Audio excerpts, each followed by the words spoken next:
Saudações a vocês que acompanham este canal, sejam bem-vindos ao PLME número 18. Dando prosseguimento à nossa série, falaremos de mais uma entrada ou de mais um capítulo do Manual de Epicteto, usando a tradução em domínio público de Aldo Dinucci e Alfredo Julian. Como sempre também, eu colocarei, se o Google assim me permitir, o trecho que será lido e discutido aqui embaixo na área de descrição do vídeo, ao lado de links úteis.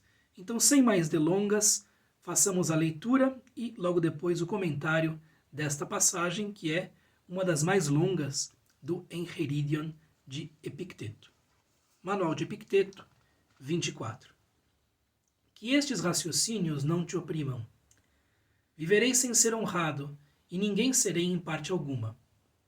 Pois se a falta de honra é um mal, como o é, não se pode ficar em mau estado por causa de outro, não mais do que em situação vergonhosa. É ação tua obter um cargo público ou ser convidado para um banquete? De modo algum.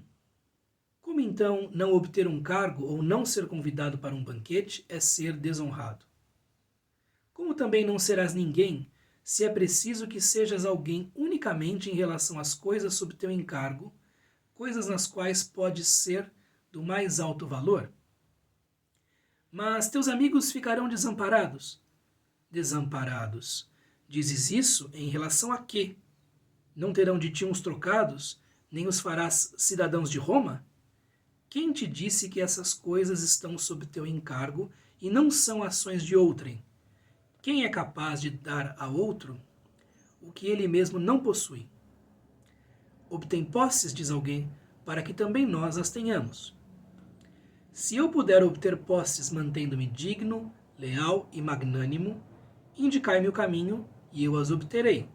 Mas, se credes digno que eu perca meus bens, os que me são próprios, para que conserveis coisas que não são bens, atentai como sois iníquos e ignorantes. O que desejais mais, dinheiro ou um amigo leal e digno? Ajudai-me sobretudo nisso, e não creiais ter valor que eu faça coisas pelas quais rejeitaria o que é propriamente meu. Mas a pátria, diz alguém, no que depender de mim estará desamparada. Pelo contrário, pois de que tipo seria esse amparo? A pátria não terá por teu intermédio pórticos nem banhos públicos? E daí? Pois não há sandálias por intermédio do ferreiro, nem armas por intermédio do sapateiro, mas basta que cada um cumpra a ação que lhe é própria. Se forneceres para a pátria outro cidadão leal e digno, em nada a beneficiarias? Sim, então tu mesmo não serias inútil à pátria. Que lugar, diz alguém, terei na cidade? O que te for possível, mantendo-te ao mesmo tempo leal e digno. Mas se, desejando beneficiar a cidade, rejeitares essas qualidades, que benefício serias para a cidade, tornando-te indigno e desleal?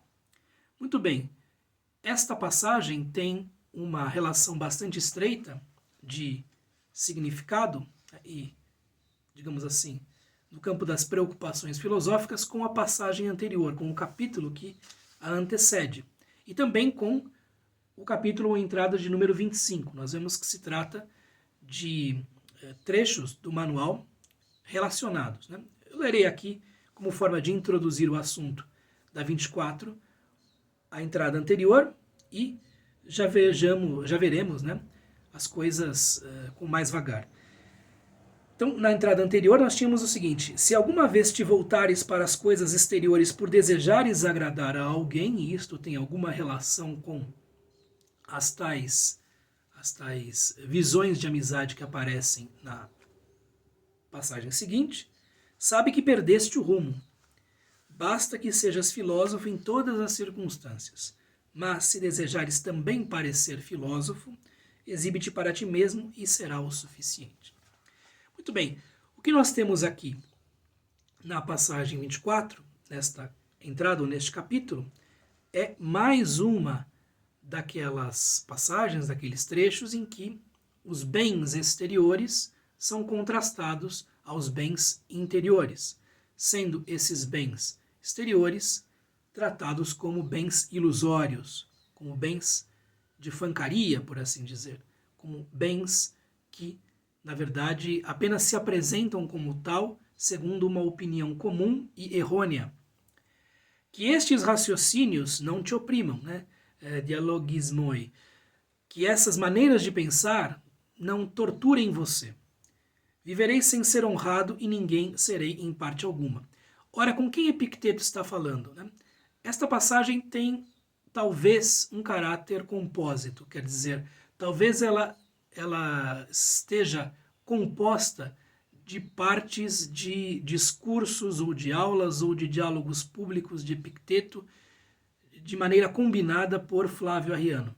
Nós não sabemos, por exemplo, se na primeira parte, 24.1, da seção primeira, ele está falando com um aspirante à filosofia, se na parte 2 ele está falando com um amigo ou outro amigo, e se na parte 5 ele volta a falar com esse aspirante à filosofia. Ok? Nós não temos detalhes sobre o contexto, ou se ele está falando com um interlocutor imaginário, algo que acontece bastante na obra atribuída a Epicteto.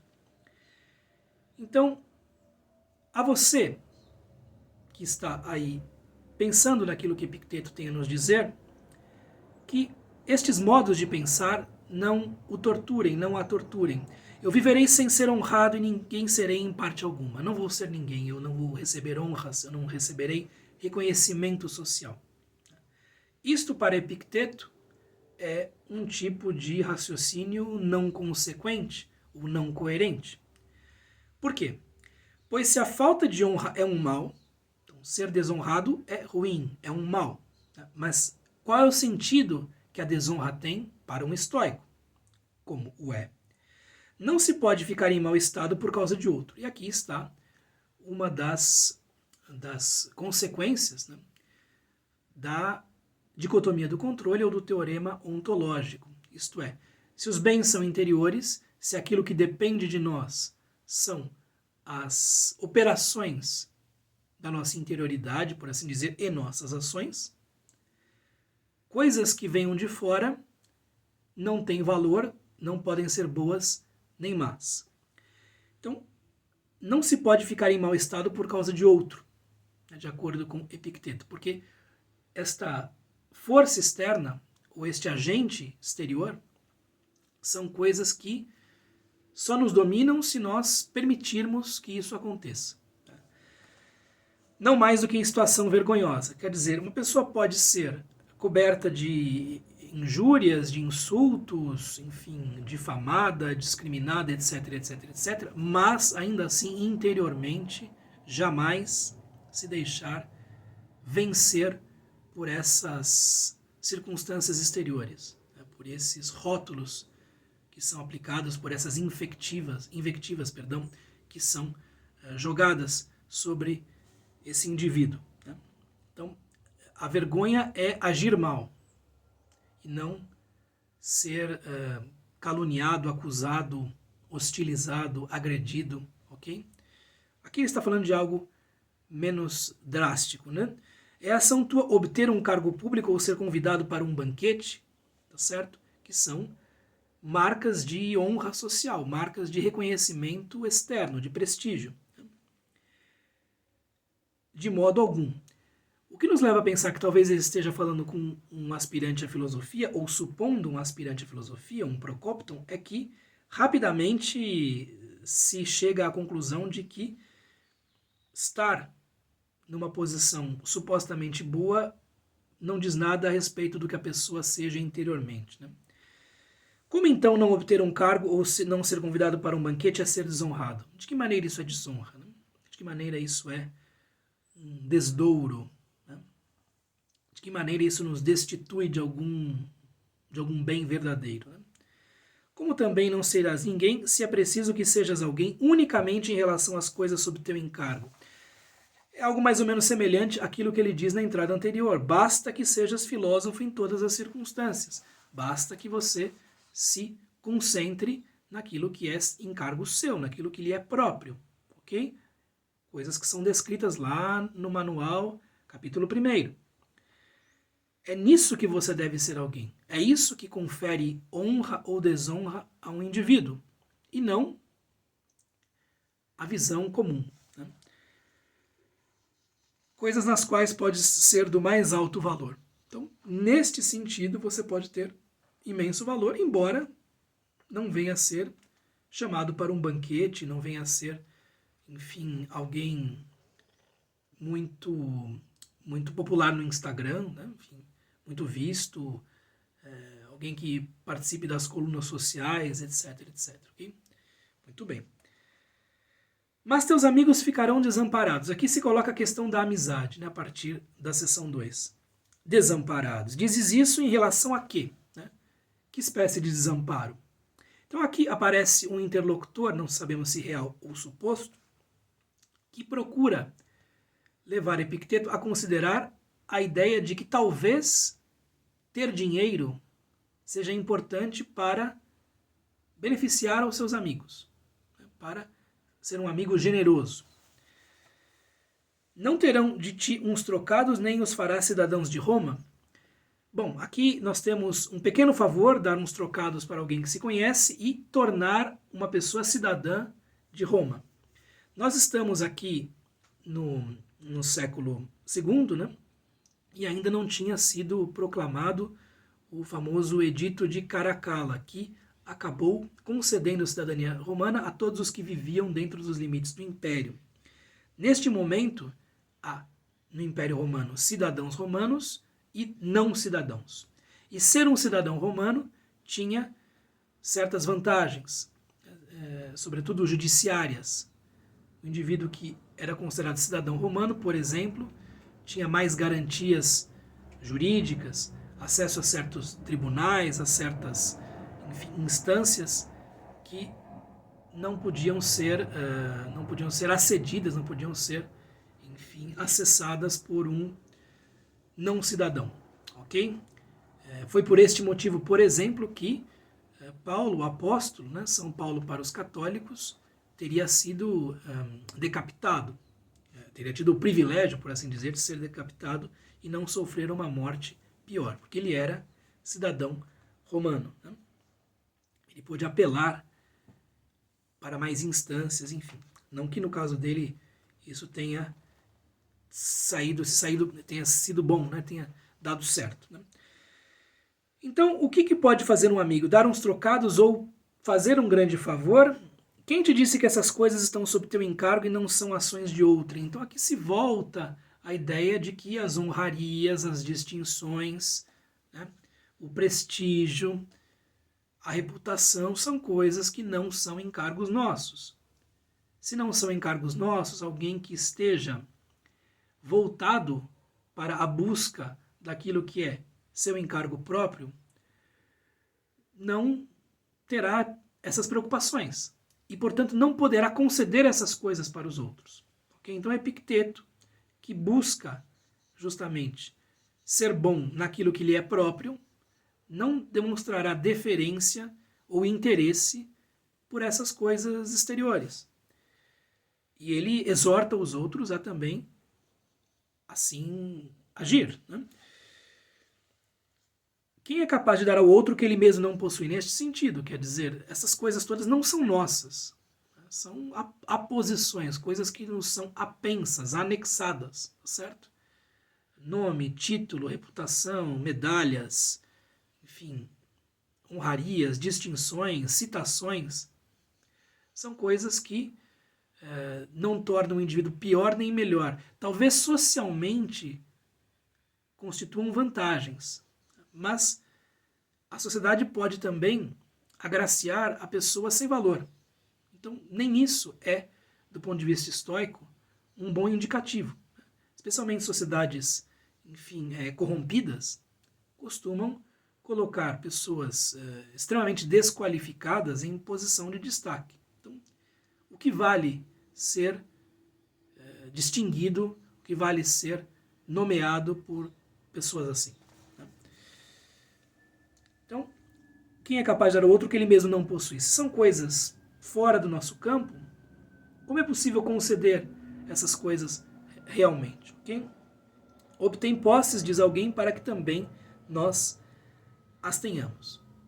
Você deve ser rico porque assim você nos ajuda. É um tipo de raciocínio em favor de uma certa visão de amizade, por assim dizer. Né? Muito bem. Se eu puder obter posses mantendo-me digno, leal e magnânimo, aqui ele vai sempre repetir esses três adjetivos, sobretudo os últimos dois, né, que são traduzidos como leal e magnânimo. O leal aqui é o pistos e o magnânimo aidémones, quer dizer, o leal é aquele que é confiável, tá certo? E o magnânimo, aquele que ele traduz como digno, né? É aquele que tem aidós. Né? Aidós é um termo extremamente importante na cultura grega que tem a ver com a respeitabilidade que a pessoa percebe em si ou nos outros. Digno é uma boa tradução. Né? Modesto, talvez, seja uma outra boa tradução. Então, ser digno, leal e magnânimo é algo que Epicteto acha um bem. Né? Se for possível obter essas coisas mantendo sua integridade, indique-me o caminho e eu vou obter essas coisas. Mas nem sempre isso é possível. Nem sempre isso é possível, porque essas coisas estão nas mãos de outrem, estão no domínio da fortuna, por assim dizer, no domínio de forças muito caprichosas, e nem sempre é possível aceder a essas coisas. Né? Mas se credes digno que eu perca os meus bens, os bens verdadeiros, né? Justamente o fato de ser digno, de ser leal, de ser magnânimo, para que conserveis coisas que não são bens, essas coisas exteriores, essas honrarias, essas distinções, esses prêmios, essas medalhas, enfim. Né? Todas essas coisas. Atentai como sois iníquos e ignorantes. Né? Então, vejam como vocês são injustos e demonstram não saber do que estão falando. O que desejais mais, dinheiro ou um amigo leal e digno? O que é mais precioso?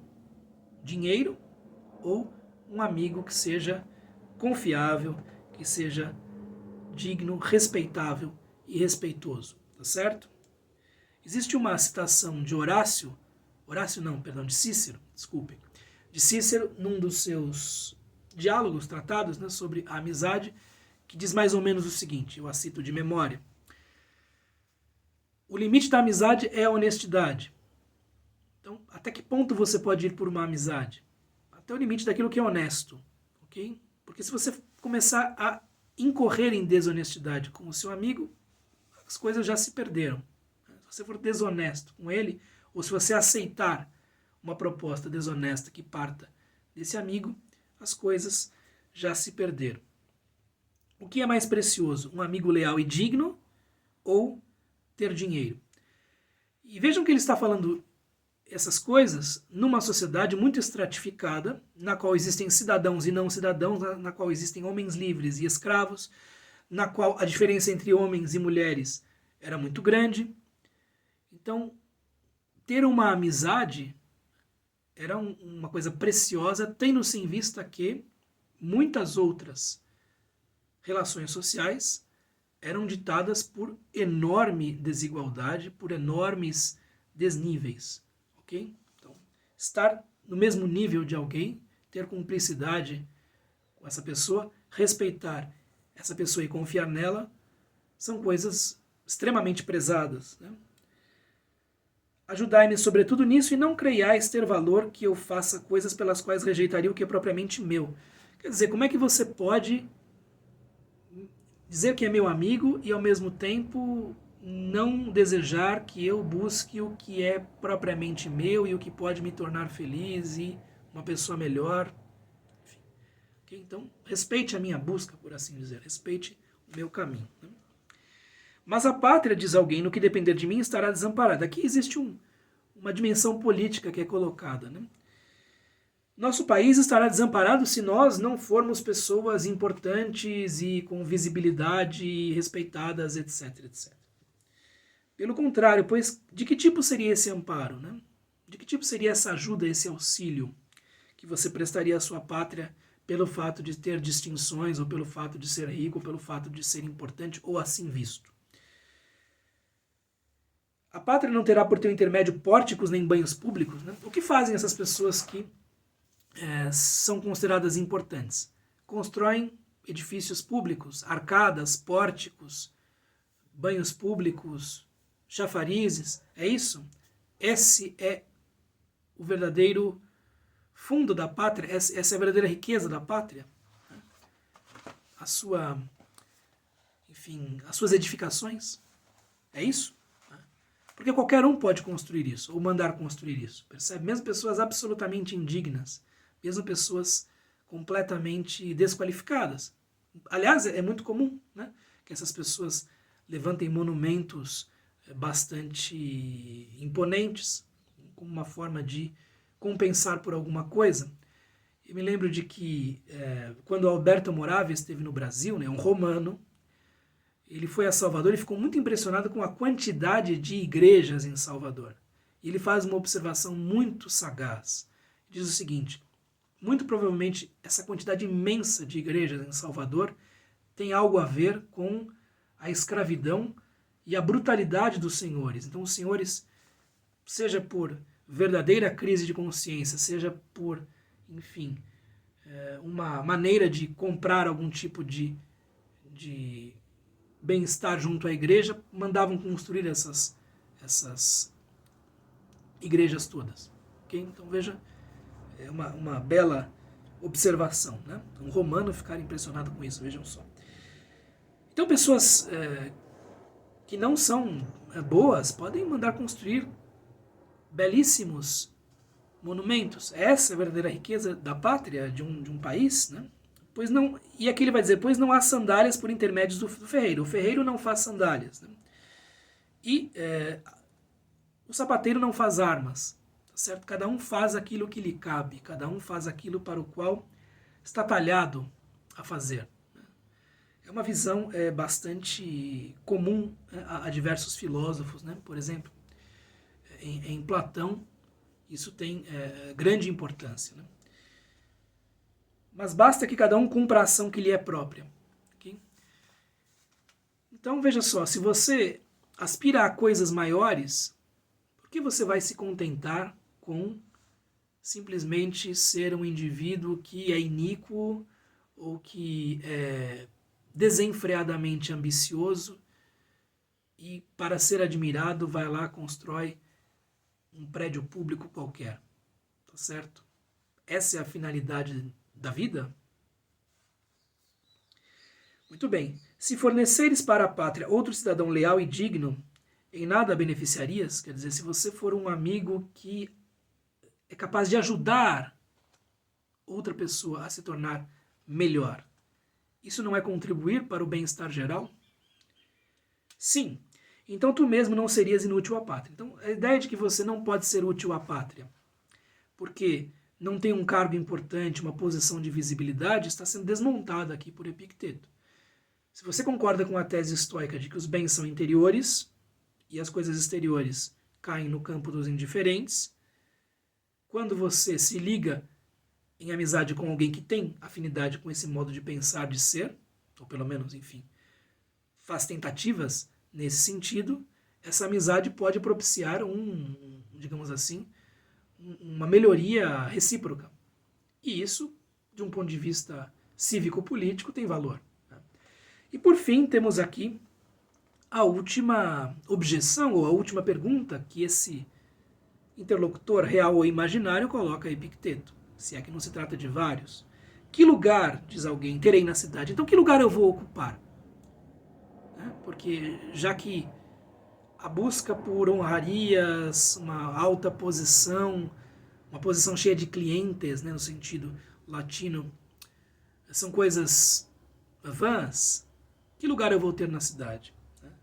O que te for possível, dentro daquela ideia de que você é ator em uma peça, tá certo?